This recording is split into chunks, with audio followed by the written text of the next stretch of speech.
கலந்து கொண்டதை நினைவு கூர்ந்ததே மிச்சம். ரொனால்ட் ரீட் பொறுமைசாலி, ரிச்சர்ட் பாஸ்கோன் பேராசைக்காரர், அவ்வளவே. இச்சிறிய வேறுபாட்டால் இவ்விருவர்களுக்கும் இடையே இருந்த வித்தியாசங்களை பொருளாதார கல்வி, அனுபவம் ஆகியவை குறுகிப் போயின. இக்கதைகளிலிருந்து நாம் கற்கும் பாடம் ரொனால்டை போல் இருக்க வேண்டும் என்பதோ அல்லது ரிச்சர்டை போல் இருக்கக்கூடாது என்பதோ அன்று. அப்படி கொண்டாலும் அது தவறான கருத்து என்றும் சொல்லவும் முடியாது. இவ்விரு கதைகளிலும் கவரக்கூடிய அம்சம் அவ்விருவரின் தனித்துவ பொருளாதார பார்வை மட்டுமே.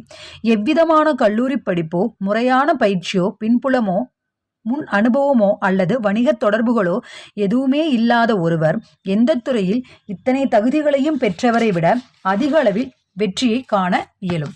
நான் மிகவும் முயன்றும் என்னால் அப்படிப்பட்ட துறை எதனையும் கண்டுபிடிக்க இயலவில்லை. ஹார்வேர்டில் பயிற்சி பெற்ற மருத்துவ சிகிச்சை நிபுணரை விட சிறந்த முறையில் ரொனால்ட் ரீட்டால் ஒரு இதயமாற்று சிகிச்சையை செய்ய